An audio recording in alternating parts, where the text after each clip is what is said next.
Shout out to 21 Savage. Shout out to Nas, man. Y'all heard the conversation that's out there with 21 said in reference to Nas. Saying Nas is not relevant. He has just, he just has a loyal core fan base, and Nas still make good music. I think that's the point that people forget what he said. They gloss over what he said there, and Nas still makes good music. So, I didn't get in an uproar. I thought he was trolling. If you want to know my initial reaction when I heard that on that Clubhouse platform, I said 21 just trolling. It's just all about he's got an album out with Drake and they're doing numbers. They're running up some numbers, and so I thought it was a trolling thing. Just kind of like a good jab here and there, but. From what 21 is saying, I don't think he's not dissing Nas. I mean, he just, making a personal. I don't know if this is what he really thinks or, like I said, he's just trolling. But, he I wouldn't say he backtracked. He did after he got this backlash. And a lot of people are speaking on it. But just my perspective, my point of view. Yes and no. Because Nas was never, what you quote, far as a big number artist. At least not lately. He's never been that type of artist. His impact is just truest, pure form of hip hop. And so therefore he will always be relevant. If you're looking at the truest, purest form of how we judge hip hop, in my day, we judged off the bar work, your album, the cohesiveness of the album, but mainly your lyrics. We didn't get caught up on, now I think a lot of people are like into the beat more than what the MC is saying. And for me, it's always been the opposite. I like to hear what the MC is saying. And as far as the beat, if it's a good beat, boom, bap, whatever, that's cohesive, and he's in the pocket, Nas is in the pocket doing what he do, I'm good. So that's for any MC, for anybody. And you have the great ones who can elevate their craft, and you have one who more comfortable in their own pocket and sound. Sometimes that sound doesn't age well over time or doesn't travel well. You have to adapt to what newer producers are doing, from that 90s era, just like the 80s era, had to adapt. And I think if you remember Down with the Kings album by Run DMC, they had to adapt what was going on in the 90s. They had to give a bounce with hardcore lyrics and just most of all be them, have that blended into one. And some groups was able to make that transition. A lot of groups fell by the wayside. They got stuck in a period of time in a sound. So, and when they did attempt to grow, I wouldn't say they failed, but it didn't give them that push that they needed, and that's from their core fan base. So I kind of see what 21 is kind of touching on in that sense. Your core fan base is always going to ride for you. They're always going to be there for you when you go on tour. That's who's coming to see you. Of course, you want to transition and create new fans. So Nas is one of those artists who can do that, and just based on his latest King's Disease 3, as far as lyrically, there's nothing that came out this year is touching that. Now you have to delve, kind of dive into the album and break it down each track. The reminisce track is some of I think that's probably the hardest bars that he got lyrically on the whole album, in my opinion. The reminisce track. I love Man on Fire.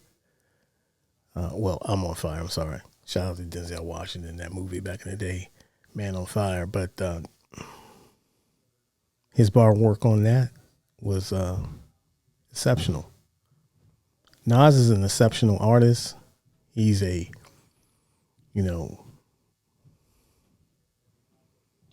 he's an artist that's willing to experiment different beats, different sounds, and that makes him special. I think it could be a detriment to some of in regards to some of his core fans.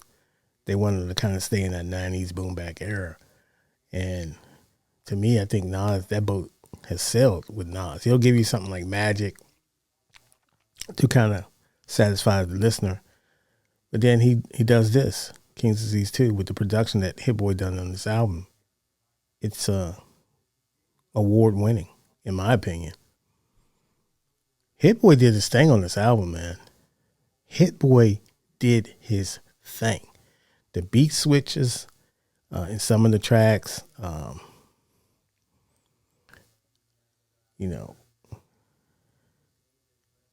WTH, or WFH, or whatever, WTF, I'm sorry, and SMD or SMH, those acronyms.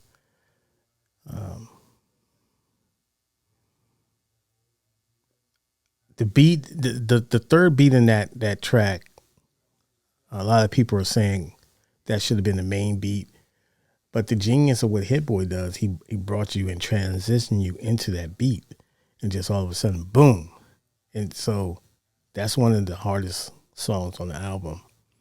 Another one is Legit with the 5 Heartbeat sample. Another thing, man, shout out to Hit Boy for getting these samples, man, and just turning them into his own creation and his own, in his own world of music, man. Look, man, when it comes to hip hop, Hit Boy's name is synonymous in it now. I mean, the work that he's done with different artists, Griselda, just to name a few, Nas, and a couple other people that he has put beats, the work with Inwards in Paris. He's made a name for himself, man, and he doesn't disappoint. And 4 banging albums, I still love, and people kind of overshadowing King's Disease 1. King's Disease 1 was phenomenal to me. I get it. I'm into all the different variations of music. I need something other than the boom bap. I need, or just a simple beat with no drums. I need some animation in the beat, man. I'm looking for the party of it. King's Disease 3 is one of those albums. Now, my leader in the clubhouse, just to qualify, and was it was at that point, it was still Lupe as far as album of the year. Drill Music and Zion was my leader in the clubhouse. Love that album. I actually called it a masterpiece. Now, separating that from King's Disease 3, 2 different conceptually made albums, but lyrically, both albums were razor sharp. Nas was razor sharp. Lupe was razor sharp. Ginsu sharp. And so that if you want to go lyricist of the year, I'm separating that point of it as far as the album. As far as, sonically, album of the year, along with the lyrics, and the artist who was performing the lyrics, I thought Nas edged Lupe out for album of the year. That's just, to be honest with you, he did. But Lupe held on. It's no shame in this game. Drill Music and Zion is a classic album. I know people try to put shade on it. I don't know what to say about that, but sometimes you just gotta step your ear game up, and be willing to, get out your comfort zone and just appreciate the music, man. Because the sound is always changing, hip hop is always changing, and you got to be willing to adapt to the sound structures and the just what these producers are doing because they're doing big things. And but no, it's definitely Kings of These Three is top shelf, uh, top shelf.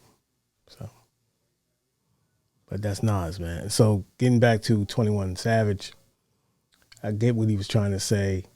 I get the follow up to what he's saying, and I didn't take it, like everyone else did. But I just it was odd, but it was weird. Like I said, I thought he was trolling, but Nas is definitely relevant in this game, and he'll be relevant for a long, long time. They're doing Harvard courses, courses at Harvard in regards to him studying his music, his lyrics. So Nas is good. No pun intended. Anyway, thanks for tuning in. See you again. Peace.